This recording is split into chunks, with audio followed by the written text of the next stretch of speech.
faith, but you have no movement, faith is not what you have. Dr. Tony Evans says real faith is measured by what we do, not just what we believe. So you can feel faithish and have no faith, and you can feel faithless and be full of faith because of how your feet are moving. This is The Alternative with Dr. Tony Evans, author, speaker, senior pastor of Oak Cliff Bible Fellowship in Dallas, Texas, and president of the Urban Alternative. If the problems and pain of life make you feel like you're at the end of your rope, try to hang on just a little bit longer.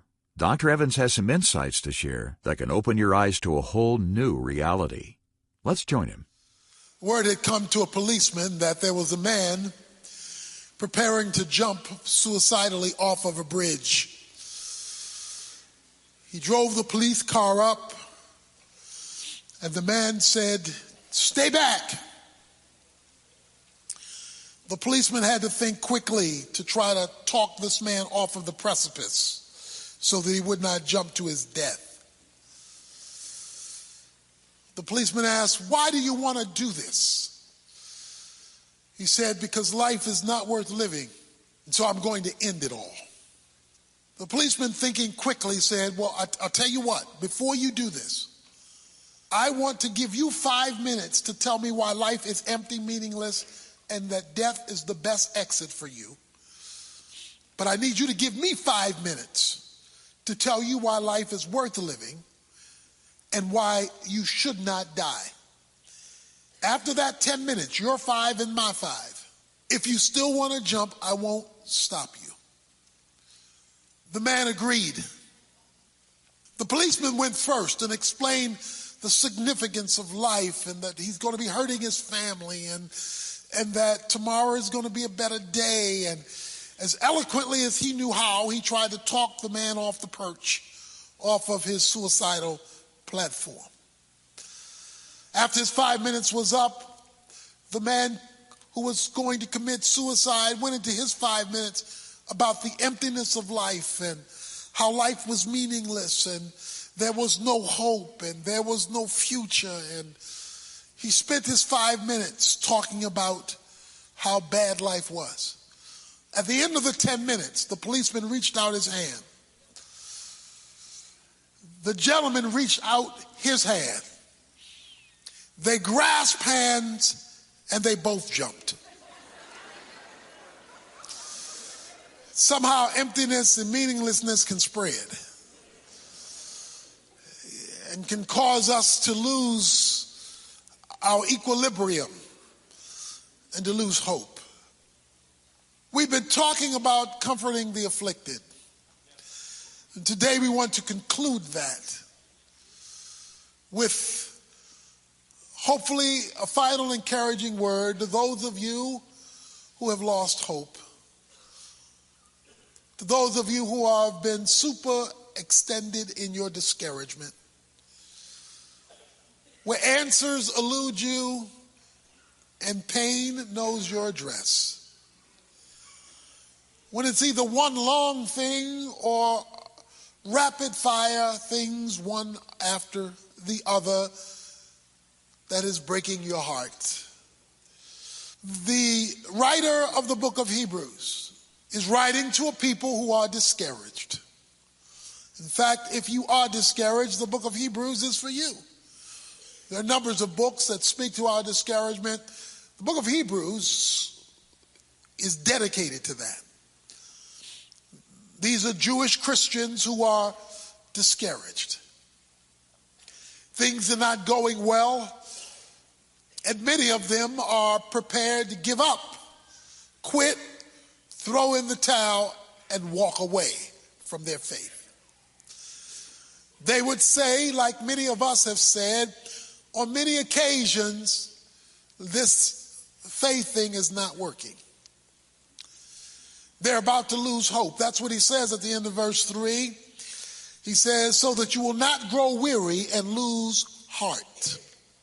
Let me help you with the picture of the phrase losing heart. Losing heart was the picture of a runner who was exhausted to the point of collapse. He was exhausted to the point of collapse. To lose heart is to say, I can't go on any further. Now, most of us have known what that feels like at some time in our lives. For many, it is their life. To be weary, to lose heart. He wants to write them about faith. Faith. This comes off of a chapter that I will allude to in a moment about faith. Now, we've defined it many times, but let me define it again. Faith is simply acting like God is telling the truth. Or as we've said before, it is acting like it is so, even when it's not so, in order that it might be so, simply because God said so. Faith is a persuasion or a conviction about the reality of something you cannot see. It is a conviction or a persuasion about the reality of something you cannot see. In fact, he has said that in chapter 11, verse 1. Now, faith is the assurance of things hoped for and the conviction of things not seen. Faith, in order to be meaningful, has got to grab hold of something. There must be something substantive for faith to be meaningful. Faith is the substance. It has stuff. It has a reality attached to it. It's just that you can't see it. But it's still real. Faith is the substance, the stuff. And the stuff of faith is the hope. Faith is the substance of things hoped for and the evidence of things unseen, not seen. It is grabbable. Faith must have substance in order to be real, even though you can't see it. Of course, as Christians, our hope is in God. So if God is real, and therefore he is the object of our hope, faith has something to grab hold of. If God is not real, then faith is grasping after the air. You will often hear football players say, I believe. But then they'll put a period at the end of the sentence. Well, that's not a complete understanding of faith, because faith must include the substance. It must include the thing that you're grabbing hold of. Faith in the air is not enough. What is the source of the substance that faith is grabbing? What is the content of the hope, the substance, the stuff that you're holding on to? And so the question of faith is the worth of the object that you're placing your confidence in. When you can do what others can't do, when you can see what others can't see. You can do what others cannot do when you can see what others cannot see. When you have the substance, and that substance is real, even though you can't physically see it. And when you act in light of that reality, you have exercised faith. Again, biblical faith is not a feeling necessarily. It's not an attitude, or it's more than an attitude. It is grabbing hold of something you cannot see, and the way you know you've grabbed it is by your function, which is why it's called walking by faith. If you have faith, but you have no movement, faith is not what you have. You may have a bunch of things, but if your feet are still, you don't have faith. You have feelings and emotions. So you can feel faithish and have no faith, and you can feel faithless and be full of faith. because of how your feet are moving. He writes to these discouraged Christians, and he wants to encourage them to persevere in faith. Don't quit, don't give up, don't throw in the towel, even though it's tough. To maintain your Christian commitment through the vicissitudes, challenges of life, through the difficulties that you're going through. He's saying, don't you quit, don't you give up, even though you're going uphill right now. Don't be weary and lose heart. To encourage them in their perseverance of faith, or the not losing of their confidence. What he says to them is therefore in chapter 12, verse 1. And of course, one of the rules of Bible study is when you see the word therefore, you must ask what it's there for. He says, therefore, since we have so great a cloud of witnesses, since we have so great a cloud of witnesses, since we have somebody who can testify. Many of you grew up in the old church and the preacher would say, can I get a witness? He says, you have somebody who can testify. In other words, you're not the first person who's been where you are. There are other folk who've been through what you're going through and worse, who can testify that you can make it. Dr. Evans will come back to tell us about some of those witnesses and what we can learn from them when he continues our message in just a moment. First, though, we're just about to wrap up Tony's popular series, Comforting the Afflicted, and I don't want you to miss your chance to get this collection as our gift. These 6 CDs will reveal the purpose behind your pain, strengthen your faith, and connect you with the peace, healing, and wholeness God has waiting for you. Contact us by tomorrow and request Comforting the Afflicted. All we ask in return is that you make a donation, any donation, no matter the amount, to help us keep Tony's teaching on this station. You can make the arrangements online at tonyevans.org or call our 24-hour resource center at 1-800-800-3222. I'll have our contact information for you again later on after Dr. Evans brings us part 2 of today's lesson. Chapter 11 is often called the Hall of Faith. It is a listing of men and women who, through the challenges and changes of life, persevered through faith even though it was difficult. He starts out with Abel, and he goes to Enoch, and he goes to Noah, and he goes to Abraham, and he goes to Sarah, and he goes to Moses, and he goes on and on and on and on. Those of you who are reading through the Bible, one of the reasons you read through the Bible, particularly the Old Testament, is because the Old Testament is a witness to the New Testament. He lists all of these Old Testament figures, and he says they will testify. Enoch, if he were here, would testify that you can be by yourself and the whole world going in an opposite direction and the Lord be with you. If Noah were here, he would testify that even when everybody's laughing at you for building a boat on dry land and think you have lost your mind, when the end comes, you're going to be okay and they're going to be getting wet. Abraham and Sarah can testify that when all human hope is lost, God can still produce life. He says you have a cloud of witnesses.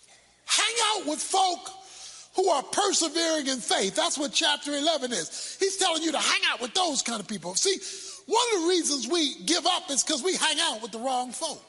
You're not the only one who's been in this fight. You're not the only one who's had to wrestle with this conflict or be engaged in this battle. So you need to hang out with somebody who's been where you are and still come out with a belt on.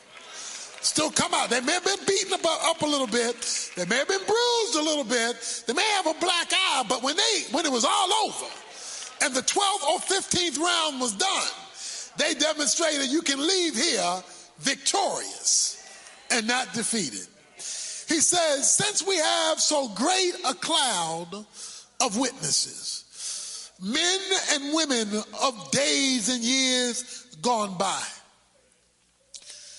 By the way, one of the reasons why God insists that every Christian be part of a spiritual family is for that reason. As you've often heard me say, you don't need a church to have a sermon. You can get that off a radio or a CD or television. You don't need a church to get a good song. You can get those through the same ways. But the reason God insists on Christians being part of a spiritual family is so that you have a community of winners to hang out with. For example, in chapter 10, he says this, verse 23 of chapter 10, let us hold fast, same principle, the confession of our hope without wavering. For he who promised is faithful. And let us consider how to stimulate one another to love and good deeds, not forsaking our own assembling together, as is the habit of some, but encouraging one another, and all the more as you see the day drawing near. He says the reason why you ought to belong to a church, the assembly, and be involved in the church is to have somebody to hang out with who will encourage you when your get up and go has gotten up and gone, who will stimulate you. Stimulate means prick you, motivate you, reignite you to keep on going when you want to give up. Well, I know what you're saying. Some of you, you're saying, well, I'm doing fine. I don't need the stimulation. But you're not just coming for your stimulation. You're part of the church to be a stimulus for somebody else. So if you don't need the help right now, good. Then you're in a perfect condition to help somebody else. But you can bet your bottom dollar, as Don Cornelius would say,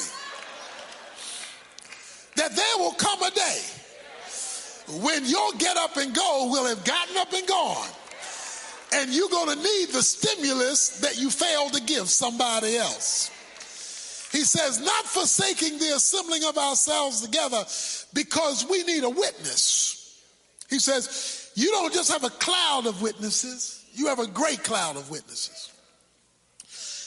What do these witnesses help you to do? It says to lay aside every encumbrance and the sin which so easily entangles us. The way we're supposed to help each other, which is the same way the people of faith in chapter 11 helps us, is to remove, he says, any encumbrance and the sin. An encumbrance is extra baggage that slows you down. An encumbrance is weight that you don't need to be carrying. An encumbrance is not necessarily something wrong in and of itself. It's just that you can't make maximum progress with it. Whenever you see, because he's talking about runners, he's talking about racing, he says, let us continue our race with endurance. You will see a racer warming up with jogging clothes on or a warm-up suit, but when it comes time to run, they strip down to the bare necessities, to the essentials. And the reason they do this is because they don't want anything holding them back, limiting the speed at which they can run. That's an encumbrance. When a baseball player comes up in the warm-up circle, you'll often see a weight on his bat as he swings to warm up. But when it comes time to hit the plate, he lifts that weight off because now in the game, that weight becomes an encumbrance. That is, it becomes a hindrance to hold us back from running. Now, encumbrances can come in different shapes and sizes, but they'll usually always be a noun, a person, place, or thing. Some of us can't run our Christian race because of the people in our lives. We've got people that are stifling our forward movement. If your kids hang out with the wrong crowd, then those people will be an encumbrance to where you're trying to get them to go. If they're hanging out with dropouts, and on the other hand, you're saying you need to get your education, then those people, those peers, become an encumbrance to their academic progress. Or if they hang out with drug addicts or whatever it is, but you're concerned that they don't hold back where you're trying to get them to go. That's an encumbrance. There can be places that are encumbrances. That is, if I go there, that's going to stop me from moving forward in my Christian life. If that's the spot I hang out with. If you're a Christian and you're hanging out in clubs, meat markets, that's where you're hanging out, okay? Now you may say, well, I'm not drinking. I'm not carousing. But the question is not, am I not doing something? The question is this place pushing me forward? Is it helping me to reach my goal? That's the question. Not necessarily, am I technically doing something wrong? Is it a encumbrance? A thing can be an encumbrance. Television can be an encumbrance. Nothing wrong with television, but if I've got time to watch 5 hours of television, but I can't get around to reading through the Bible in a year, then it can become an encumbrance. Not because I'm doing something wrong and looking at television, it's just that it's stopping me from moving forward because it is dominating my life or my time. It's an encumbrance. It's simply something that slows you down or holds you back or limits your progress. That's called an encumbrance. Dr. Evans will come back in a moment with a final thought about the importance of keeping your Christian faith in motion. First, though, if you'd like to get a full-length copy of today's lesson, just ask about the title, Discovering the Strength of Faith. Better yet, check into getting this message as a part of our current series, Comforting the Afflicted. Don't forget, we're offering this 6-CD set until tomorrow as our thank you gift when you help us keep Tony's teaching on this station with a contribution of any amount. Get details right away at tonyevans.org, where you can also find a huge collection of life-changing resources and sign up for Tony's free weekly email devotional. Again, that's tonyevans.org. You can also call our resource center at 1-800-800-3222. Team members are standing by day and night to help you. Again, 1-800-800-3222. Tomorrow, more from Dr. Evans on running the Christian race with endurance and enthusiasm. Right now, though, he's back with a final word to wrap up our time together today. As a Christian, we're supposed to be runners, not walkers or joggers. Most certainly not crawlers. He says you're supposed to be running. That is, you and I are supposed to be moving forward in our Christian life. One of the things the book of Hebrews talks about is the stagnant Christian. Putting it another way, if you're not moving forward, you are moving backwards because you're never staying still. We are regressing in our Christian experience because we're not moving forward. And he says you're supposed to be running at a clip. You're supposed to be moving, progressing in your spiritual experience. You've got a witness. The witness is to remove things that are unnecessary, even though they may not be wrong, an encumbrance, and to deal with the sin to learn to live by faith. Now, why must we deal with that sin? Because Hebrews 11:6 says, without faith, it is impossible to please God. If you deal, because of the influence of the witnesses, with the encumbrances and with the sin, you will be able to run the race. Run the race that is set before you. You'll be able to make progress in your Christian life. The Alternative with Dr. Tony Evans is brought to you by the Urban Alternative and is made possible by the generous contributions of listeners like you.